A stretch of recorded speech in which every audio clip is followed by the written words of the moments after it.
Say, what is this? A gag?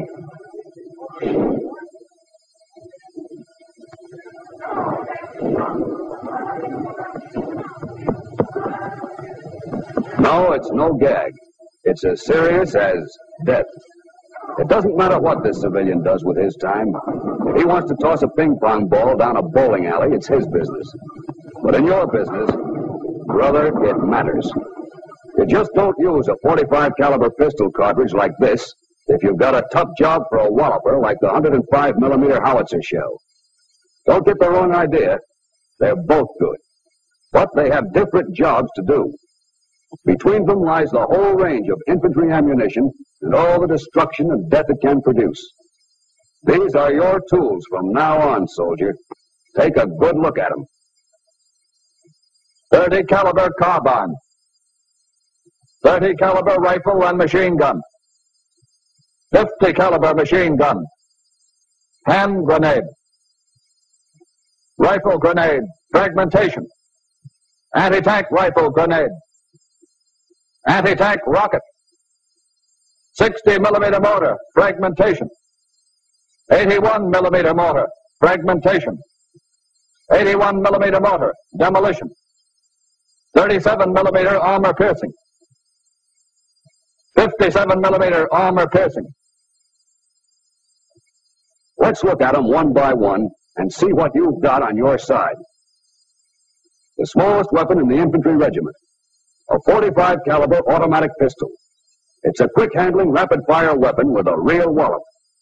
Beyond 50 yards, it won't penetrate armor, even light armor like this steel helmet. But the heavy slug has terrific shock power. It'll knock a man down almost any time it hits him.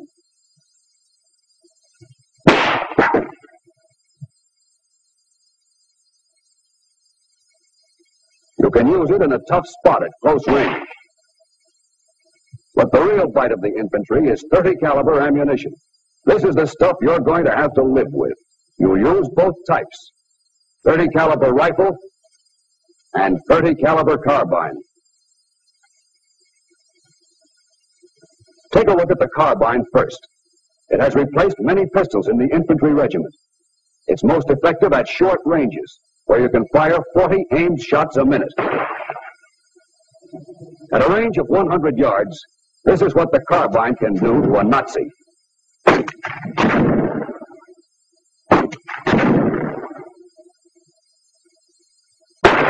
You'd need more than aspirin for that head.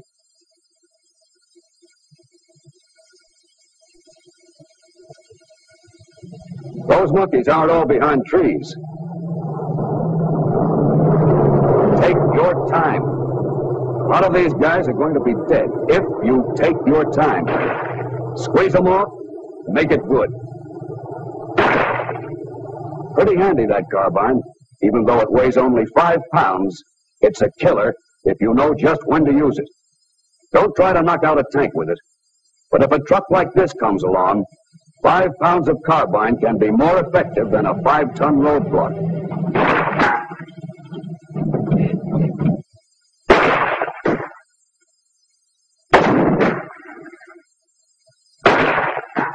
That's what a carbine with light 30 caliber ammunition can do up to 300 yards. But now take a gander at your heavier 30 caliber stuff. The stuff you riflemen have stashed away in your belts.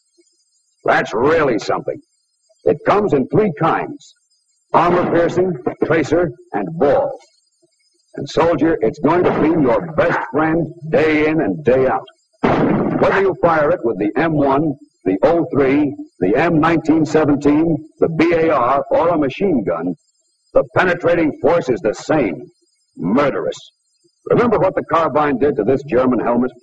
It went through easy enough, but the rifle slug just blasts through steel as if it were brown paper.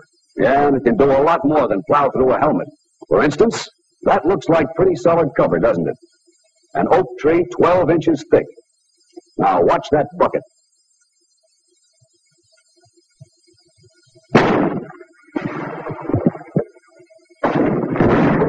Through the tree, through the bucket. That would make a pretty dead Nazi. Maybe you never realized what that 30 caliber of yours can do. Maybe you forgot, Well, take a look at this concrete wall. It's 4 inches thick. On the range, you find out that your rifle is the most accurate in the world. Now you'll see that it's got a punch to match. Anyone using that wall for cover would do it just once. At ranges up to 200 yards, armor-piercing ammunition can smash through this kind of wall any time, any day.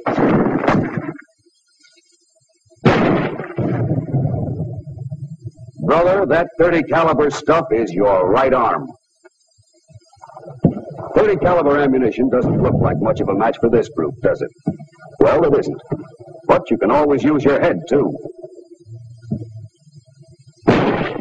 That German 75 isn't worth a damn without a crew.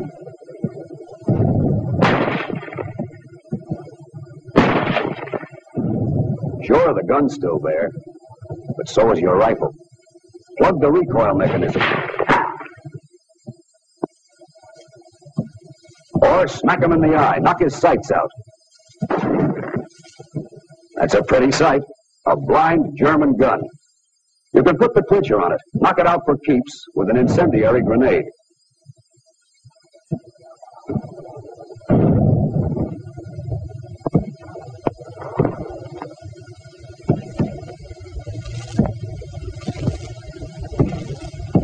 Jam one of those incendiary grenades down the bore of the gun, and the metal from the grenade will fuse with the tube. That chokes it up fine, for good.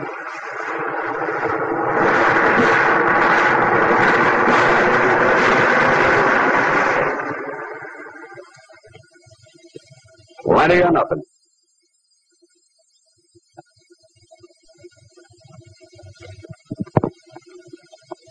The incendiary grenade was just what the doctor recommended for the German 75.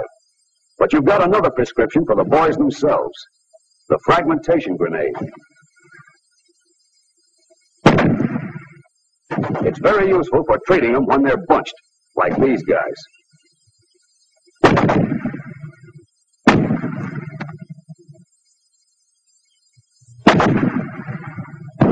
Flying fragments will give them a long rest cure. You've got different grenades for almost any situation. Suppose you're in a spot and want to advance behind a smoke screen. Well, reach into your bag for a white phosphorus hand grenade. It throws burning particles as far as 20 feet.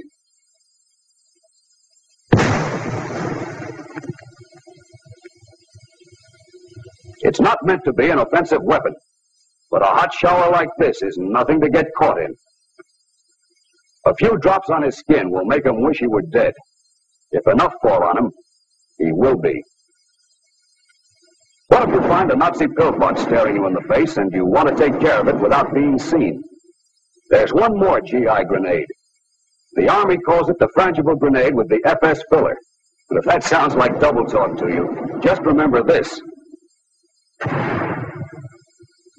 It produces a heavier smoke screen than the white phosphorus hand grenade. It hangs around a lot longer. It'll cover the movement of more men and help them get up there to smash that pillbox. Now for your automatic weapons. Lesson number 1. These 5 men with M1s are getting off a total of 80 aimed shots a minute.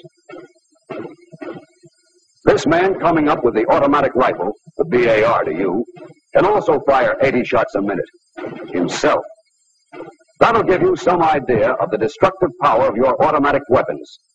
It means, of course, that one man with the BAR has a firepower equal to 5 men with the M1 and can pin the enemy down just as effectively.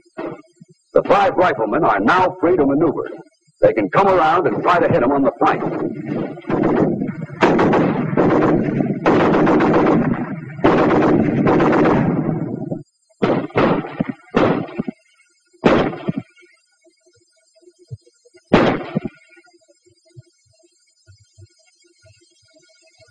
A powerful weapon in the hands of a well-trained man. The BAR, 80 shots a minute. But a machine gun is more powerful than a BAR. Nothing but the best for the master race. And this is a machine gunner's dream. He can mow them down like wheat at 250 rounds a minute.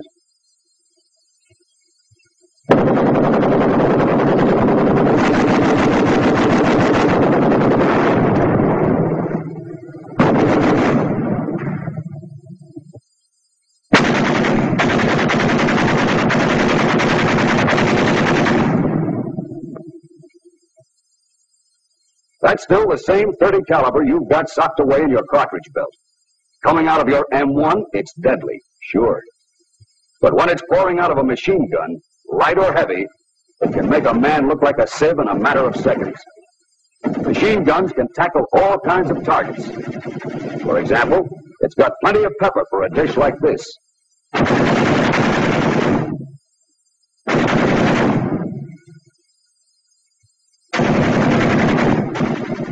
That doesn't have to be a treat.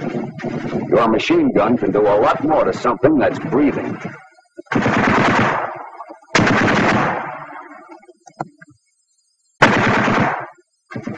And this won't be a wall much longer.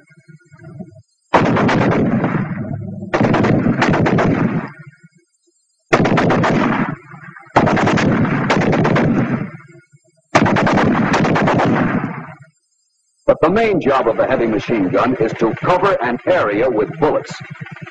2 or more guns can make a peaceful pond look like this. Principally because of vibrations, the bullets of a single gun make this long pattern. This is the beaten zone made at 1,000 yards. The enemy 1,000 yards away. Long range for some weapons, but not for the stuff these boys are packing. It's just what this machine gun's looking for. Ever hear a battle between 2 machine guns? They talk back and forth for a while, then all of a sudden, one of them runs out of dialogue.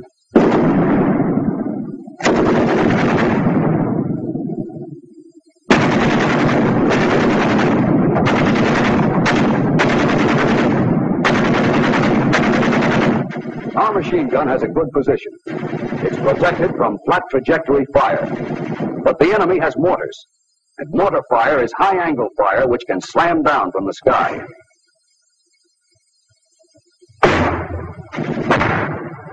There's only one thing to do in a case like this. Get ready to move to another position. Meanwhile, we have mortars too. 2 kinds. This 81 millimeter, whose shell has an effective radius of 25 yards, and the 60 millimeter, whose shell has an effective radius of 17 yards. Our mortars can take care of the enemy's machine guns. And with the high angle of fire, they're mortars as well.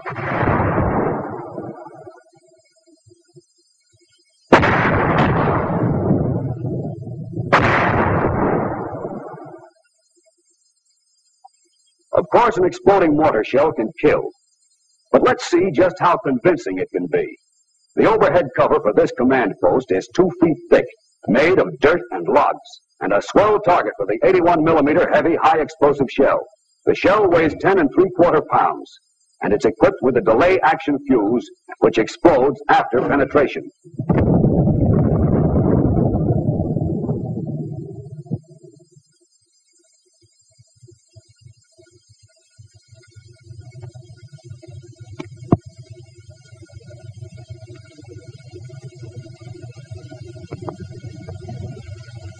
The mortar also fires smoke shell. The white phosphorus may set fire to very dry materials, and it will produce casualties. But its main job is to blind the enemy with a heavy white smoke.